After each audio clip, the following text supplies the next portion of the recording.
Vox, the TV demon, looked dejected out of the window of his penthouse. He was nervous. Ever since Alistair stood him up like that, he had been filled with an uneasy feeling. Vox liked control. In fact, that's why he was in the business. Why he used his powers to the point where his own brain sometimes could not handle it. And just went poof. When things didn't go as he liked, he became erratic. And when things went better than expected, he was so euphoric, he had even once banged Valentino because he had been the only available hole inside. Yes, Vox, the TV demon, was overly emotional. Just like his shows, to suck out every last greasy drop of drama to milk. He needed input, some distraction, something he hasn't felt in a while, something to do, or more, someone to do, someone to hurt, someone to kiss, someone to destroy, someone to have fun with zero consequences. Sighing, he turned around, opening his desk drawers, going through his soul contracts. He had tried modernizing soul collecting, but it seemed creating a convenient app to sell your soul not only was impossible due to hell's rules, but also who the hell would download an app that conveniently sold your soul on demand? So that was a flop. At least Velvet stopped him mid-development of it. That would have turned into a public faux pas that could have ruined the V brand for decades. Here's one. A former advertising star now reduced to a janitor at the V studio. The dude spent his eternity swiping up the stains left behind by Valentino's adult flicks. But as Vox linked into the security cameras to find the guy, he found him crying, swiping up some dried stains. And so Vox plugged out of the system. That guy was a dud, already miserable enough as it is. He took a glass from his desk, filling it with a strong drink. Perhaps a new experience was warranted. Something he hasn't felt in a long time, or never did in the first place. But whatever it was, it just needed to be able to distract him from Alistair. Vox sunk back into his chair, his eyes flickering once again as he looked out his window, moving left to right, until an idea came to him. A flash of genius. Recently he had been hiring people. He needed background actors with possibility of becoming side characters for a comedy show he was planning. Perhaps he could ring out one of the applicants for some entertainment. And hey, maybe that would make their chances a little better. The auditions had been held some of Valentino's goons. After all, he only bothered with the rich, famous, and beautiful, or in other words, his main actors, not side characters. The TV demon had a devious grin on his lips as he went through the applicants. It was the first time he did this by hand. He had an algorithm to narrow down the selection to just 3, so he had to bother less. These were all the demons discarded by said algorithm. Vox was considering inviting a few of these failures just to have them dance for him a little, only to eventually tell them someone else got the job. Besides, it would give them the feeling they were in the closer selection circle. Maybe they'd be desperate enough to sell their souls too. Or maybe they would brag with that on social media, but either way it was a win-win, right? Though his demeanor quickly changed. Sure, some of these demons were complete and utter comedy. For example, one of the applicants for a background model was a monstrosity of sin, a quite abhorrent to look at gluttony demon. The inflated ego of that thing probably led to it applying, even though its chances were in the negative. He actually did almost play with the idea of inviting it just to humiliate it, but no. The smell these things made immediately ruined any fabric, and he didn't feel like burning his carpet. Snickering, he imagined the audition room when that thing came in that day. Vox shook his head, flipping to the next page, only to immediately be hit by whiplash. Vox had landed on your page. And sure, after a monstrosity of sin, any demon would be considered attractive in comparison, but unintentionally, Vox placed a hand under his chin. He was interested.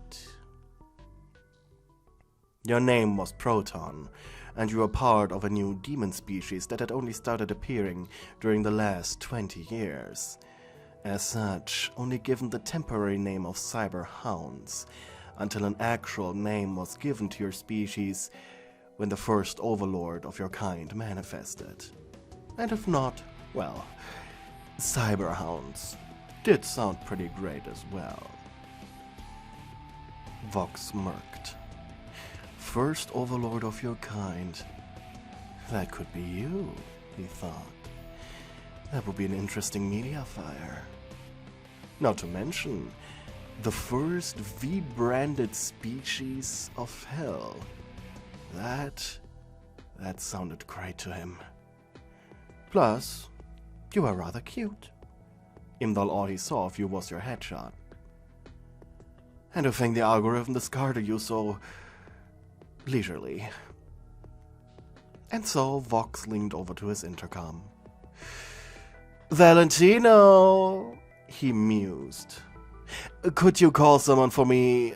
She's client 00 hashtag 004002. It's a 4-second meeting. Oh, Voxy baby, have you fallen in love? Vox decided not to answer that. For what? Mused the pimp. Dinner. He could hear Valentino laugh, but still, he'd do it.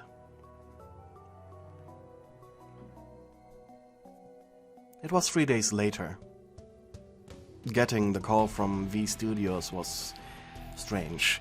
It was quite unusual for new demon breeds to be called for something like this. As usual, new demons races needed to establish themselves, a process that could take up to 100 years. Not being something as established as a spider demon or moth demon, or jester demon as a matter of fact, made it difficult for your kind, and often you were treated like misshapen imps. You assumed this might be a hazing thing, though still, you wanted to make a good impression in the case it wasn't. You had dressed yourself in a fine black dress, brushed your white fur to perfection, and used an expensive glass cleaner to wash your face. The unnamed cyberhounds, at least on the outside, appeared like regular hellhounds, except that they were a combination of biology and technology. Around 30 to 40% of the hounds' bodies were made up of biomechanical parts, inside and out, including a wolf-shaped head that had its upper half replaced by an LED screen, which displayed eyes and nostrils, simply referred to as permanent visors. They were quite literally attached to your skull. As such, it functioned as your face, unable to be removed. Your teeth were sharp, and you took good care of them. If you did the equivalent of closing your eyes, someone shined a light into your sleek black glass, your skull was faintly visible through it as well.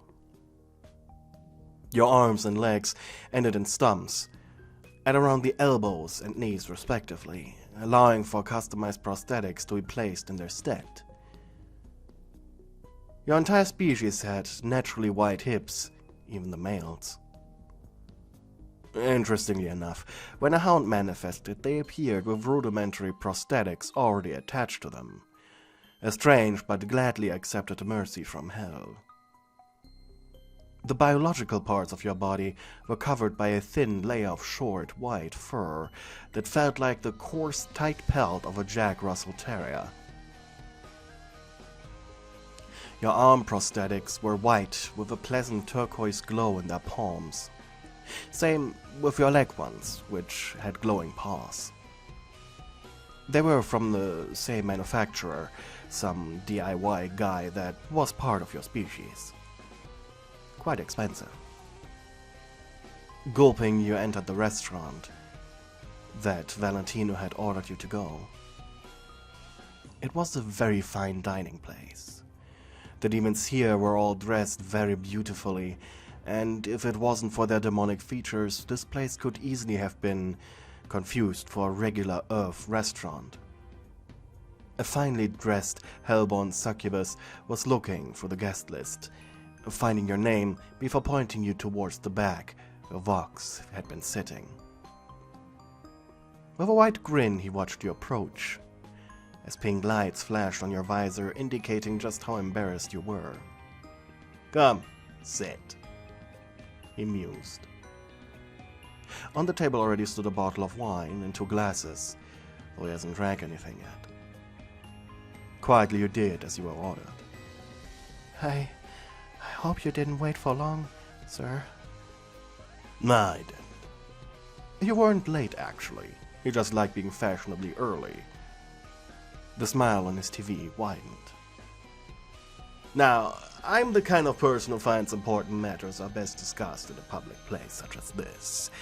The atmosphere is much more comforting than a drab office." You gulped. You could tell this was just him being pompous. He probably never did this unless there was a huge reason behind it.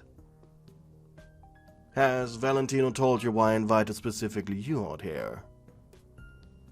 You shook your head. "I assumed it was about my role?" Yeah, about that." He snickered, folding his hands on the table. His grin, a little mesmerizing. "You are not getting the job, but..." He leaned back, a little, to allow you to mentally work through what he was saying.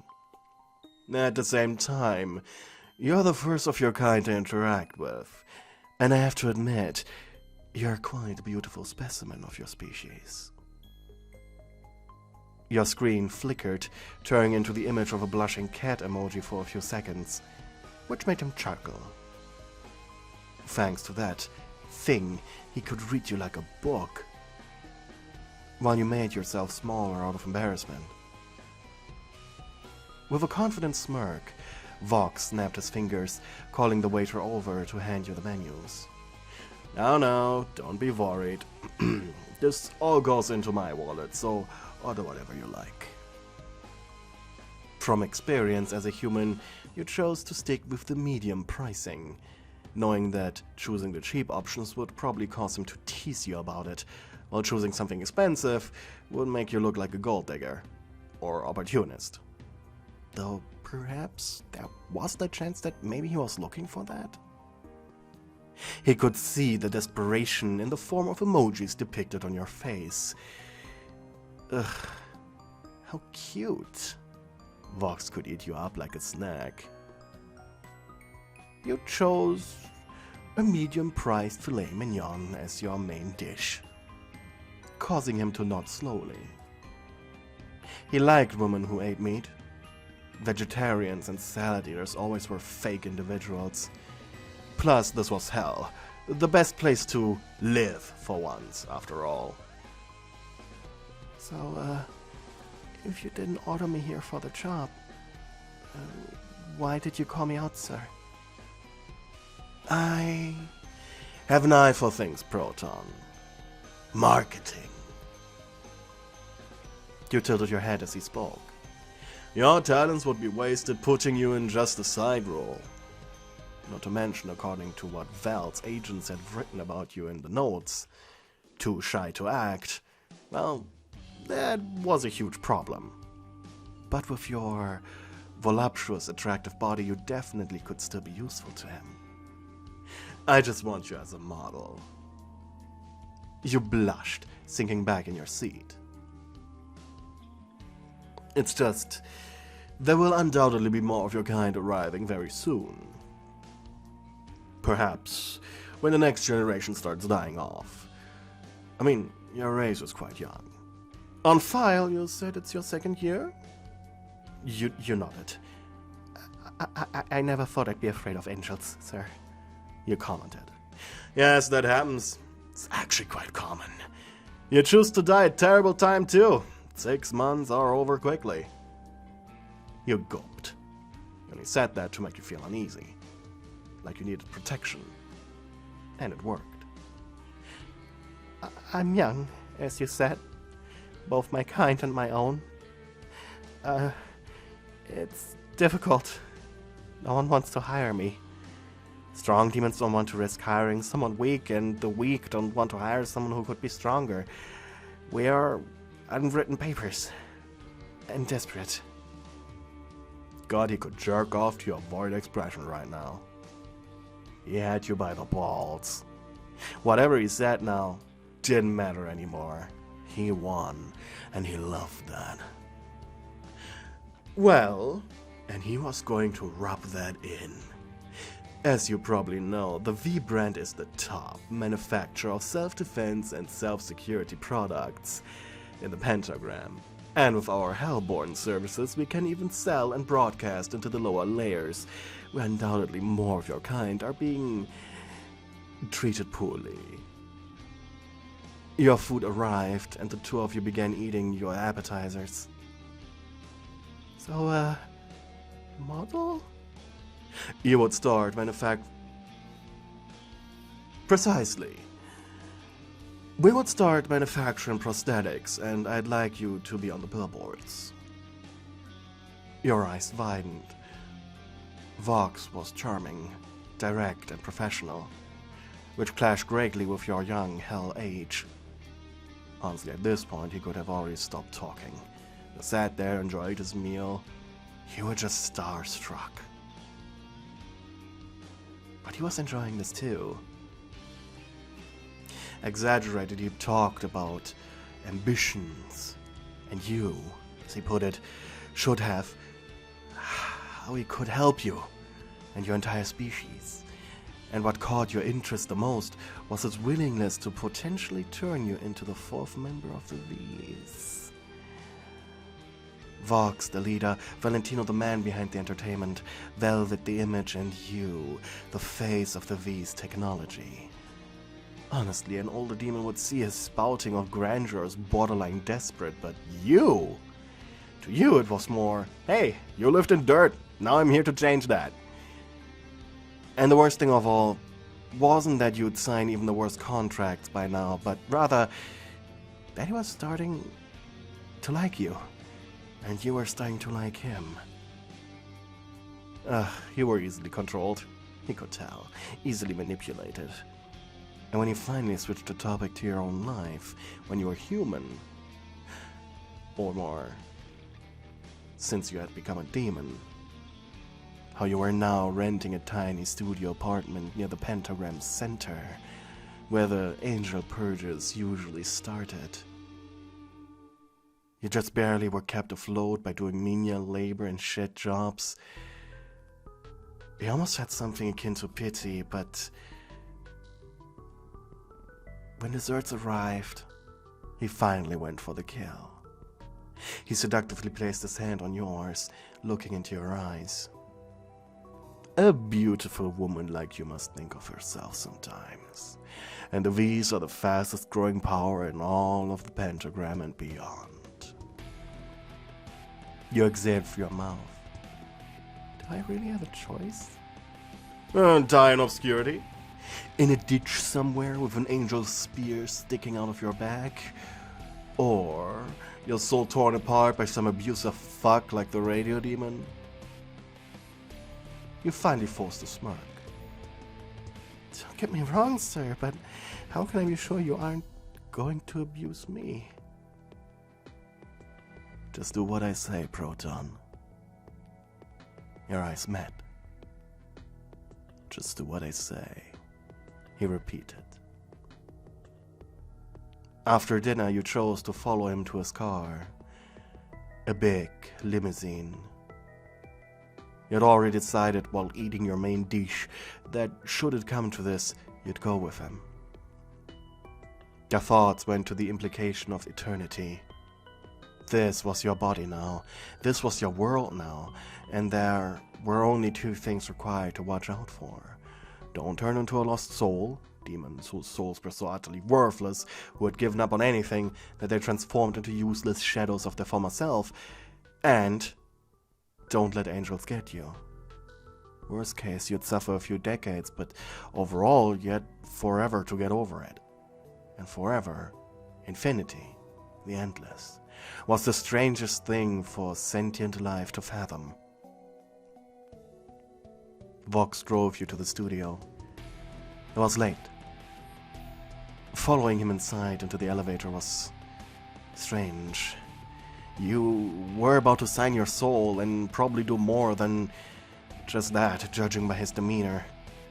Not that you minded, though. Hell seemed to be the kind of place where doing your boss was a very good thing to do.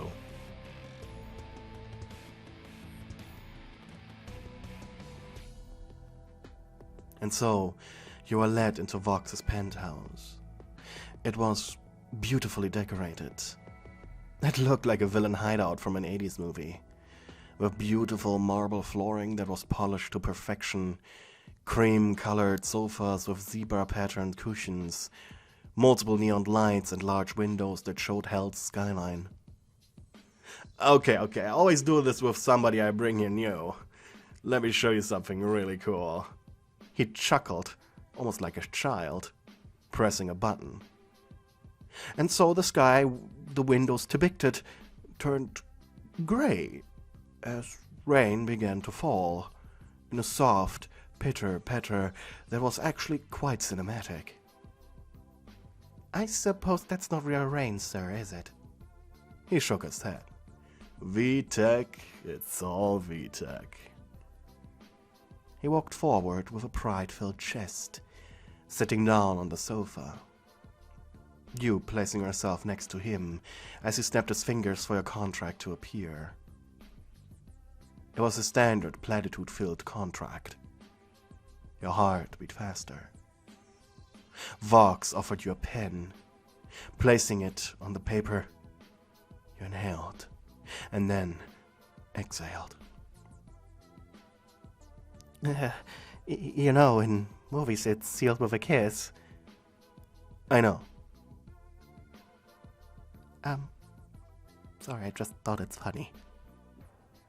Sighing, you signed the contract. But as you removed the pen, you didn't feel any different. I guess I expected something. A feeling, I guess. Emptiness, maybe? Vox took the soul contract from you with a smile. I hear that a lot, but why should we? Sure, Zestia and other old-timers still do it, but we prefer this being more comforting, especially to an employee as valuable as you. He rolled the paper up, snapping it away. Smirking, he stood up. How about a drink, sweetheart? Always feel parched after a contract signing. Sure, boss. I like it when you call me that. Keep doing that. Nodding, he walked over to his bar, taking out 2 bottles and 2 glasses. Gently smiling, he pulled you one, making sure you saw that he was about to drink the same liquid to make you feel at ease. Clanking your glasses together, you began downing drink after drink. As the alcohol increased, your defenses lowered in conjunction. At some point, you allowed Vox to take hold of your arm, allowing him to expect it. It was made out of white plastic with a rudimentary metal skeleton beneath, and some glowing LEDs.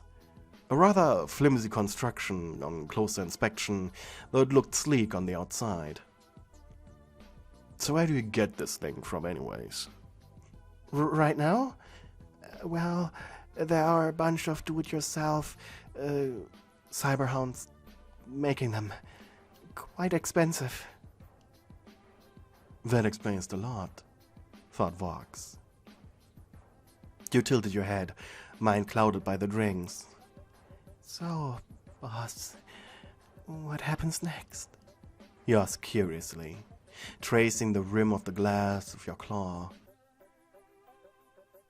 There was a bright pink blush flickering on your screen, making Vox exhale with a happy expression. Can I just say I like how expressive your face is? His speech was a little slurred, and your wolf ears perked up at that. What? Vox placed a hand on your cheek, his thumb rubbing over your fur-covered lower jaw. It felt good. You had a couple of dogs during your time as a human. Was this how they felt when you scratched them there? Your tail started flicking unintentionally, and Vox's eyes lit up for a moment. It was that tail flicking that endeared him. The TV demon, of course, had interacted with other furry-like demons before, and sure, even then he noticed their tails moving. They were a giveaway of how they really felt, but on you, it looked different. It looked cuter. Perhaps it was the fact you were a technological entity just like him. That would make sense, at least. That would explain why he felt so attracted to you. Drunkenly, he kissed you on your muzzle, making your heart race. It was weird. You could feel his lips, even though his face appeared flat. He was warm and soft too. Electricity buzzed. Your tongue lolled out of your mouth at the feeling. And then you allowed yourself to be pushed onto his sofa. He straddled you, licking his lips. He allowed you to open up his belt with your hands. Meanwhile, his own gently brushed off the strings holding your dress together. Biting his tongue eagerly, he pulled down the fabric, and you whistled impressed, not only at the size of your chest, but also... Going commando! Well, aren't you a naughty one? You blushed. Call it intuition, boss, but something told me that it was going to go like this. He chuckled.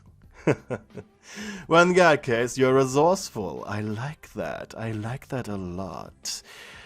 Thank you for not making me waste time opening your bra. He flashed his teeth. Now, let's see if I can't make this little doggy whine in pleasure. Hey, thank you for watching my video until the very end. I'm very glad you enjoyed it so far. But before I say goodbye, I would like to shout out all of my lovely high-tier channel members. Twilight, Zoe, Angel, Angry Boxman, Chasta Misery, Hella, BitBit, Melofia, Anonymous Weep, Sleepy Town, Zachary, Nicodemus D, Ash Wisdom, Ikea, The Tribute, and AJ Anime Girl. Lastly, I'd like to thank all of my other channel members. You're all wonderful little mates. Thank you for watching. Bye.